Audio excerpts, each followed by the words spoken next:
Welcome to A Meaningful Marketplace.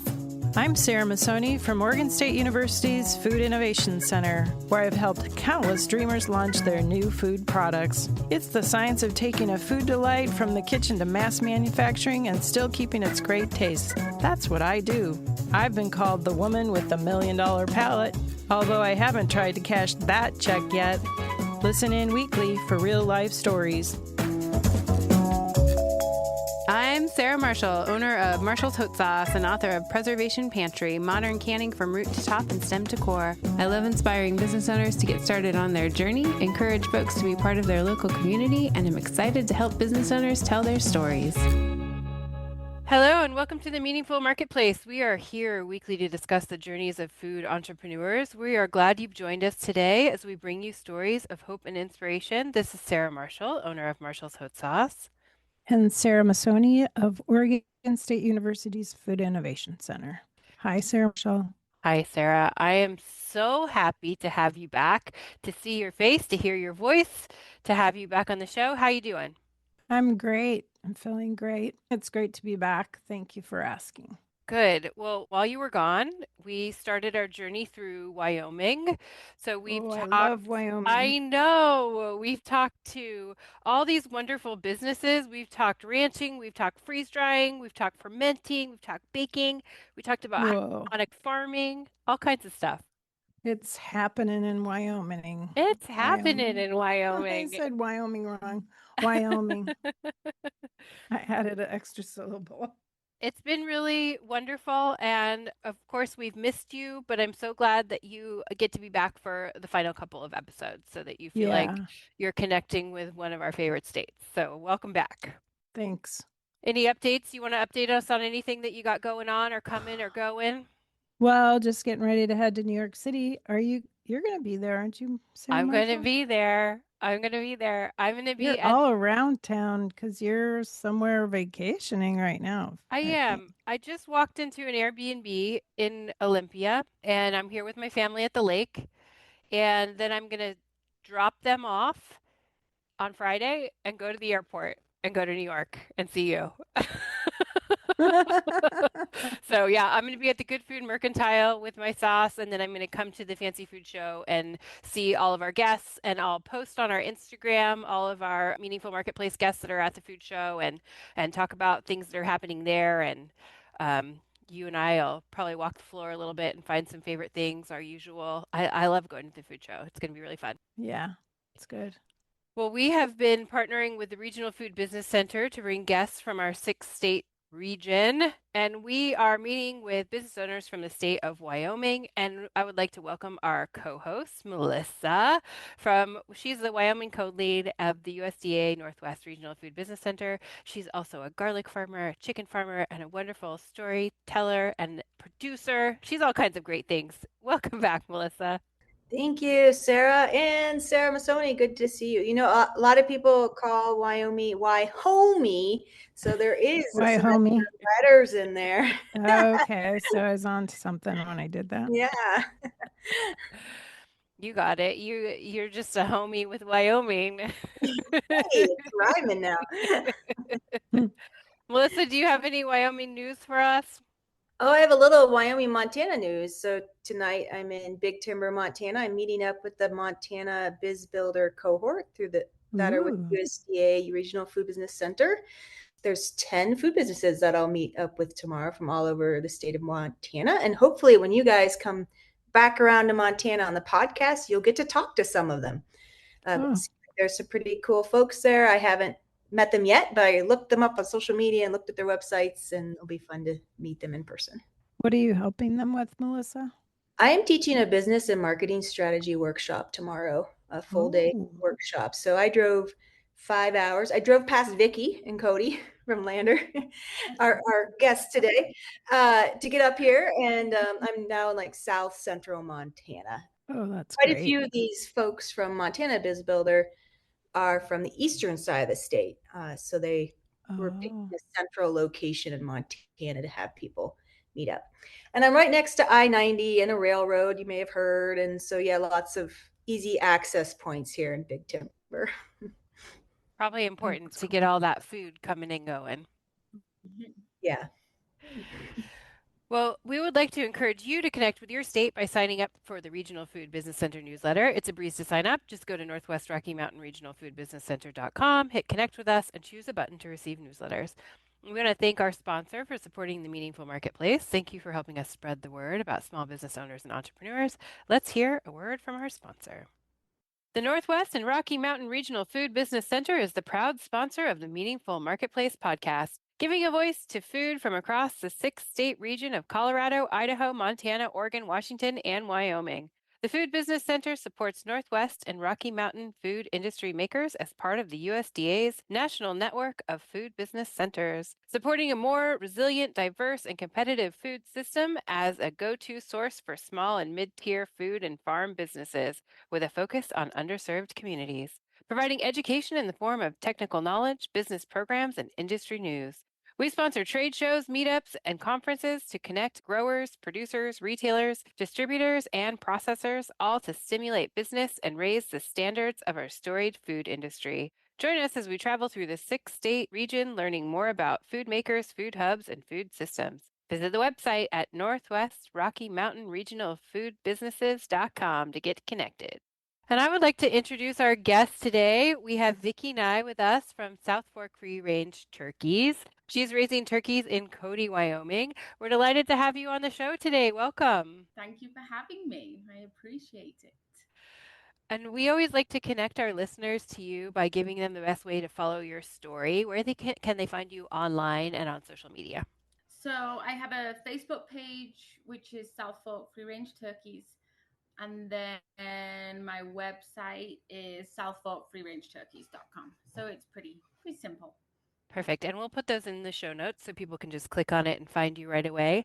We always like to start at the beginning of your journey. So when did you start your business and what inspired you to raise turkeys? I was raised on a turkey farm in England. So my mom started raising turkeys. Oh gosh, she's probably 36 years ago, maybe even 40 now, because she carried on for a few more years, but she actually bred the turkeys too. So I was raised on a proper turkey farm where they AI the turkeys, then you collect the eggs, you put them in the incubators, you do the washing, and then you raise them as day olds. And my mum would pick which one she wanted to raise, or she'd sell them to farmers all over the UK for Christmas dinner. So that's what they do in the UK. They obviously don't do Thanksgiving, but the turkeys in the UK are raised for Christmas. Yum. When did you start raising turkeys in Cody? 2016 was my first year, and I raised about 100, and I sold not many. I did not sell many my first year. I sold 60, and I had to go buy a freezer to put the rest of the turkeys in, and then I sold them through the year the best I could. But yeah, 2016 was the first year, and it was a little scary. What have you learned since that first year to make your business more successful? Word of mouth, and obviously social media. But I feel like it's a hard thing for people to understand. So I tried to visit with everyone and I was willing for criticism too. I was pretty open to that. So I went back to a lot of my customers and picked their brains, and so from then on, I think we just kept pushing and standing behind what you're doing, and knowing that you're doing a good thing and you're doing it the right way. So we're getting there slowly. We're giving it a good push. This year I'll raise 360 turkeys. We've come a long ways. We're pretty proud of them. So people seem to like them and enjoy them. And turkeys, like, they're not called chicks, right? They're poults. Is that what they're called when they're young? Yeah. Yep. They're all poults. Yep. And when do you get them, and then when do you harvest them? Like, what is their age? So I get them shipped to me as day olds around the third week of May. And so I will raise them until about 2 weeks, 3 weeks before Thanksgiving, depending. I have a few special orders go out, so some I do a week early or 2 weeks, just depending. But they get a good 24 to 26 weeks of slow growing. Can you walk us through a day on the turkey farm? Oh, it's interesting. I know. So as day olds, it is. I'm very careful with my birds. So as day olds, I would say the first 2 days are 20 every hour. I take very good care of the turkeys, and so the first week is really intense because there's a lot. They shit for quite a while. So the first week's a lot of work, and then I can, depending on how the birds are doing, I back off and I go to 4 times a day checking and feeders and waterers. You don't want them to want. We never let our birds run out of feed or water. And then the older they get, I'll do 3 times a day. And I never really back off from that. I definitely do 2, unless we're out like with my kids showing or athletics, whatever we're doing. It is definitely 2 times a day. So it's feed and water. And the amount of birds I have, it's what is it? I'm on 4 bags of feed a day right now. So I'll get up to 10 bags of feed a day. So it is constant work. And then I just got them on an automatic waterer. So that does make a difference in the work. Otherwise, I'm filling up water 3 times a day. And then here in about 3 weeks, I've got the big, massive feeder that my mum bought the print from the UK and we built it. And I will fill that with a ton of turkey feed. And then they get to just have that all the time. So the work will back off here in probably 3 weeks is when I'll put the big feeder in. But it's 3 times a day, feed, water, checks. Sounds like me and our cats. Everybody at my house is like, why do you feed the cats 3 times a day? And I'm like, they're hungry. What breed of turkey do you raise and why that particular breed? So they're called bronze and black turkeys, but when I visit with my mom, she likes to call the black turkeys the northern black. So they're a smaller strain turkey, so they grow smaller. And so I try to call them the northern black, but they're just the black turkeys. And basically what they are is you can count them as a commercial and a heritage kind of mixed together. So you get the meat capacity and then you get the slow growing. Because the heritage don't grow quick enough and they don't grow enough meat. And then your broad-breasted will grow too quickly and go off their legs, and it's a little unnatural. So they're kind of a good mix. Basically, I like to explain it to people as a good mix of both commercial and heritage is how I think it, how I like to explain it to people. But black turkeys and bronze turkeys is what we stick to. Can you tell us something that most people don't know about raising turkeys? Any secrets? They can be very, very aggressive animals. And this is another reason for keeping a very close eye on your birds. They can be brutal to each other. So that's where some of the care comes in. Constant checks, enough room, enough straw, enough outside time. And then also, they can be a little dumb. They can. They're not the smartest things you will deal with daily, which is another reason why you have to micromanage them. I guess I don't really know what else I would tell people, because they may be a little similar to chickens, and most people have chickens, that I know. So I would say probably the aggression side of things. People don't realize how aggressive they can be and how mean to each other they can be. Well, I have a game for you guys to play with some turkey facts if you're down. It's a true or false game. I imagine Vicky will win. But I don't know. but you can just yell out true or false.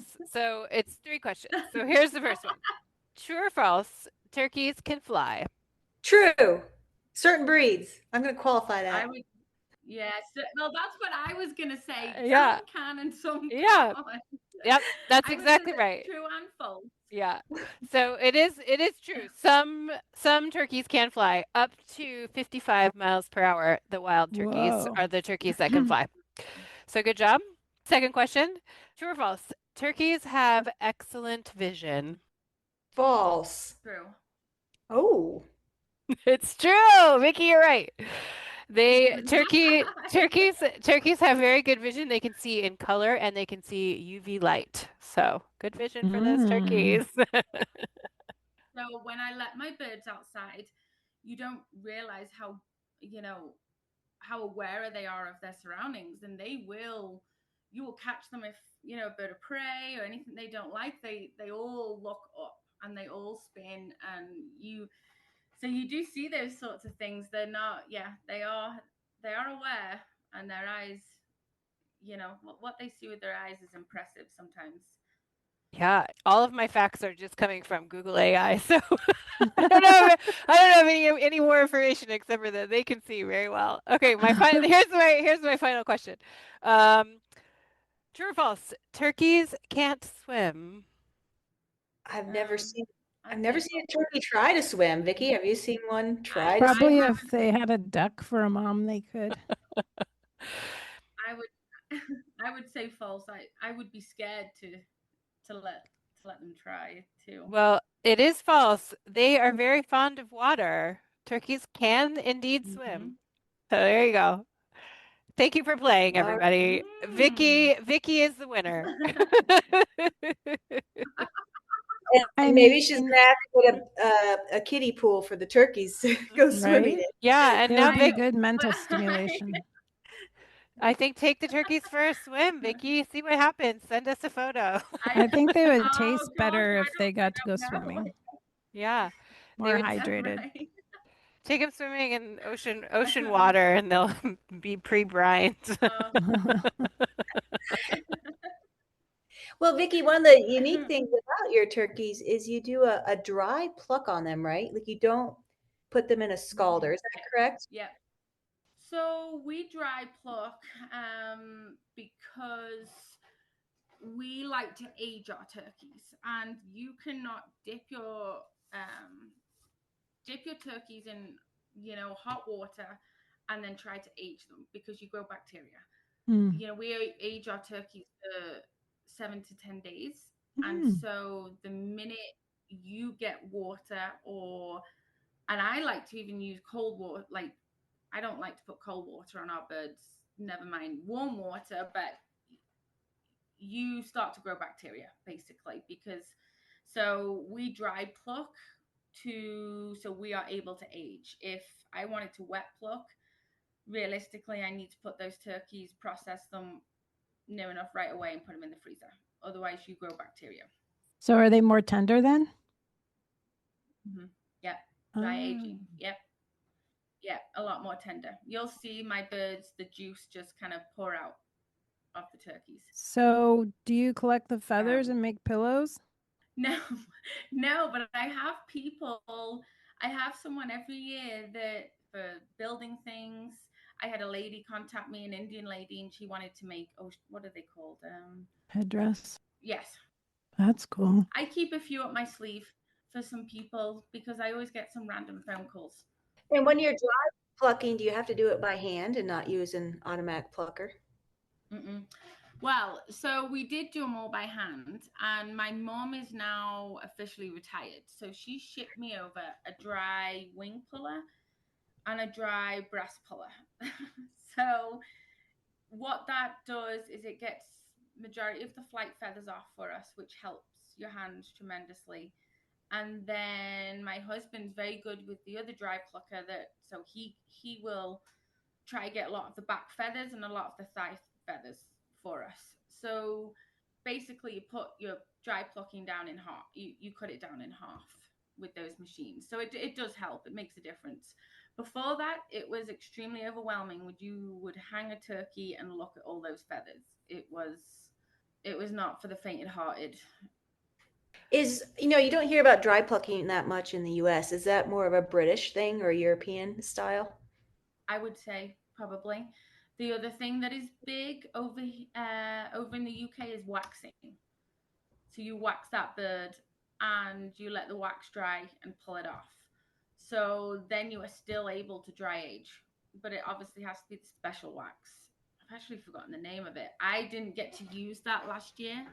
I used a little bit the year before, and you could say I think it helps, but a lot of my pluckers preferred without the wax. They like the wax on the wings, but not on anywhere else on the body.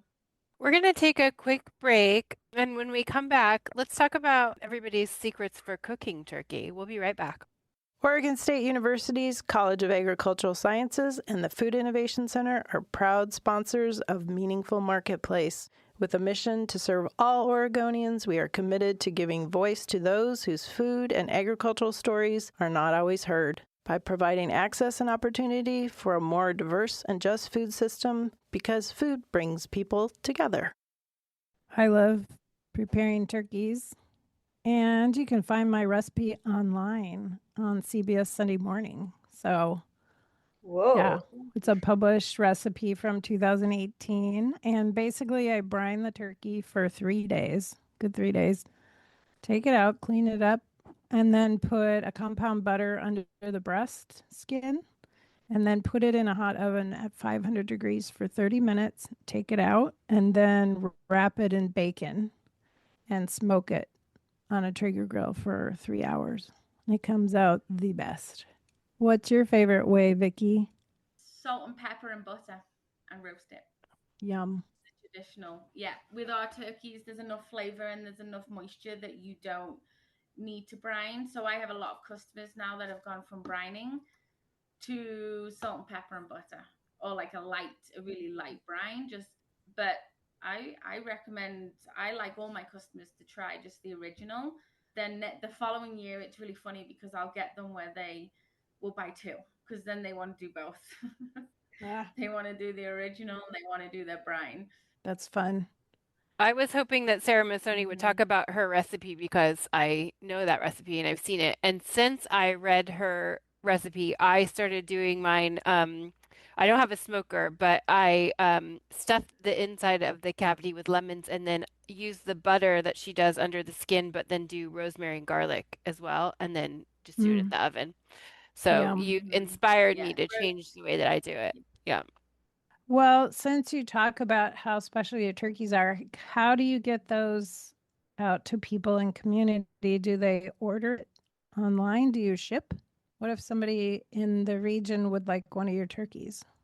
So the shipping is, I have shipped, but I have to ship within Wyoming. I can't cross state line because I'm not USDA certified. So there's some people that like to pick them up and take them across state line, but that's on them. That's their thing. They do, but I try to encourage not to do it. But everyone comes to pick up their turkeys from the house. So over a 2-day period, because they're fresh, they've got to be handled a certain way. I like to store them and handle them until last minute, just because I'm set up for it, and the temperature they need to be kept at in order to sell them fresh. So I have people come the Monday and Tuesday before Thanksgiving. Most of my customers now probably come to the house and pick up their turkeys. What is the ideal temperature for an aged turkey? Like when you're aging it, is there a certain temperature, and then, before cooking it? Yeah. And it has to be strict. It needs to be very well regulated.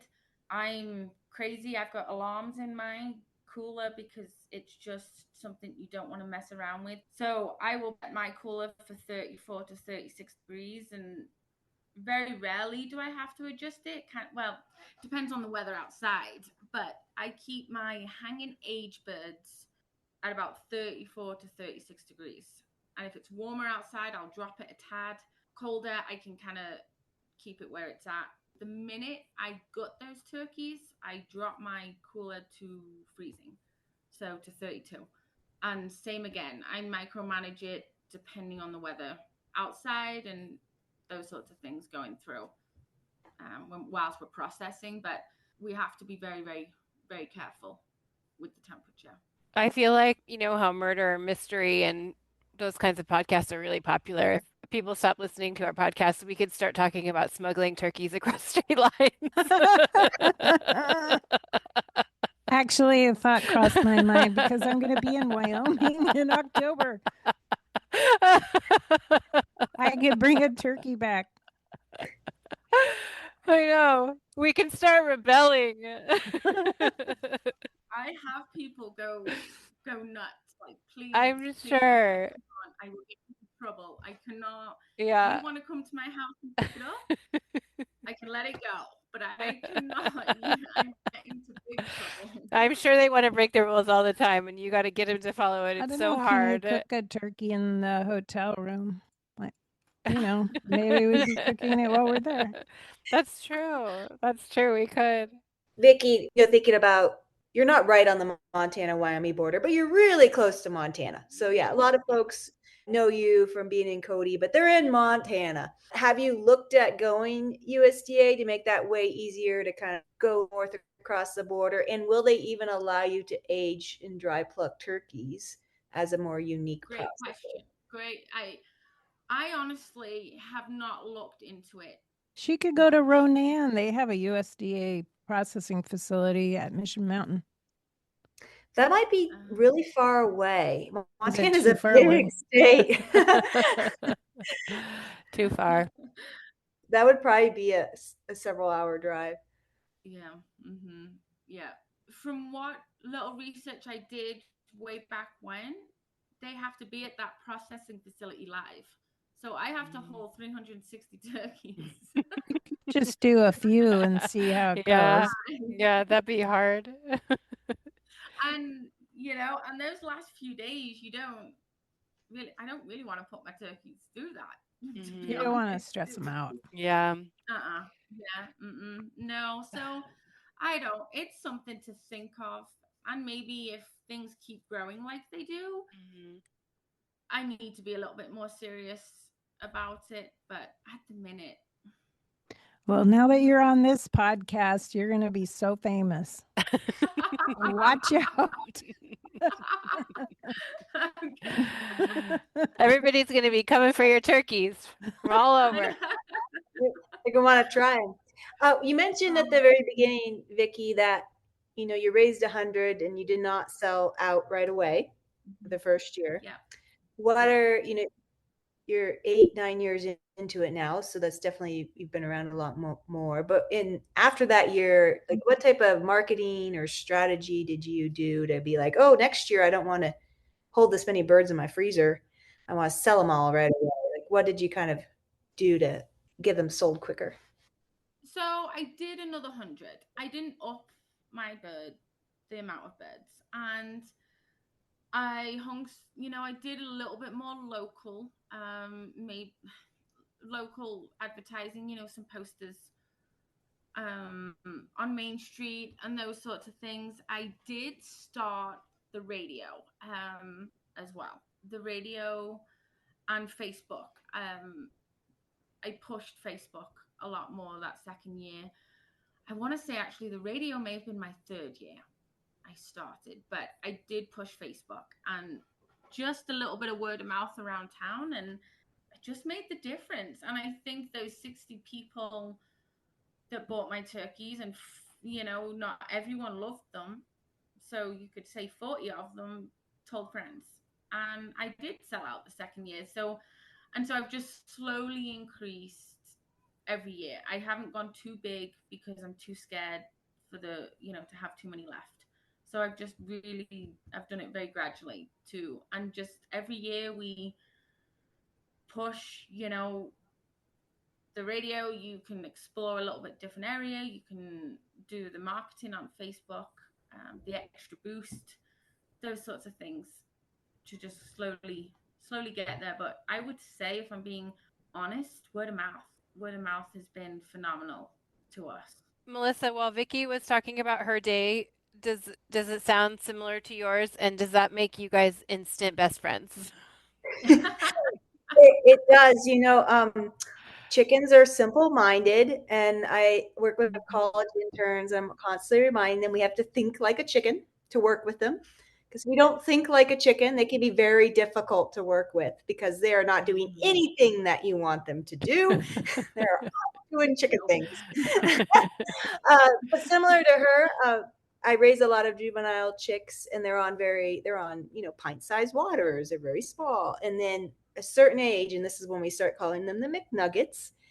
The McNuggets go to the big coop that holds 150 birds on pasture, and they hit the gravity flow water wagon. And it's always like this celebration point because until then we're cutting water.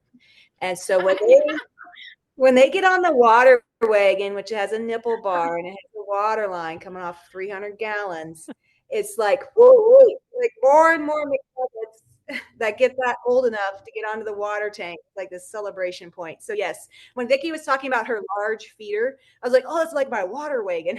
Like Yeah. they get big enough to get on that nipple bar, and it really takes a lot of the work. Yes.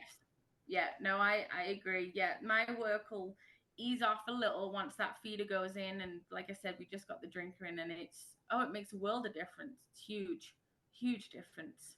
So we're talking about the chicken community and the turkey community. Can you tell us a little bit about the spirit of your farm and the community you live in? How does your turkey business affect your community? Have you created jobs? No, I'd love to, but I'm not there yet. Would it be an end goal? Definitely. Has it created a huge friend group and some more outlook in our friend group and some of the ranches and other kids? A lot of kids come when we're all plucking and opens their eyes up. People don't realize the work that goes into it. So, and then those friends tell more people, and I think it does make people appreciate what they're eating, and when they eat one of those turkeys because of the work that goes into it. And when I have 20 of my friends standing in the shop, they really appreciate the turkey they eat at Thanksgiving. You trade them turkey for plucking? Yeah. Mm-hmm. They all get a turkey for Thanksgiving for their family. And yeah, I feed them good food, and that's kind of what we do. And I'm super fortunate. I'd love one day to provide some jobs. It would be a lovely thing to do. I'm just not there yet. It's hard. Still pushing. Do you have any advice for someone considering opening a turkey farm? You might have motivated somebody today. You never know. Yeah, I know. Do it slowly. Do it naturally. And I know this sounds really silly, but I'm a big believer of being kind to your turkeys, and I know they're just turkeys, and everything deserves a happy life and a good life. And so that the end goal, I think, is it's just to appreciate your animals, and so that you can eat them, and feed families. Yeah, I think raising them right, I really do, is I would tell people to do it the right way and not the cruel way. Yeah, I think that's wonderful advice to give and nice to hear from a small farmer for sure. Unfortunately, this is the time where we have to wrap up. So let's tell people who are in your state where and how to come get your turkeys if they want to buy one. So I open for orders September 1st. And you can go onto the website. You can order via my website. You can order via Facebook, or you can contact me personally, is kind of what I tell people. And I would say I tell all my customers to order sooner rather than later, just because we do sell out sometimes 3-4 weeks before Thanksgiving. So, yeah. Perfect. Well, Vicky, it was lovely to meet you today and hear your story and hear you carrying on the turkey farming tradition of your family. We love what you're doing. It's so, so great. So thanks for chatting with us today. Yes. No, I appreciate you guys. Thank you for having me. And thank you to our listeners for tuning in. You can review us on Apple Podcasts or iTunes. You can follow us on Instagram and YouTube at Meaningful Marketplace Podcast. And you can call or text Sarah and I with questions at 503-395-8858. And we could not do this without our fantastic team at Joy of Creation Production House. Thank you to Dave, our production coordinator, and Haley, our audio engineer.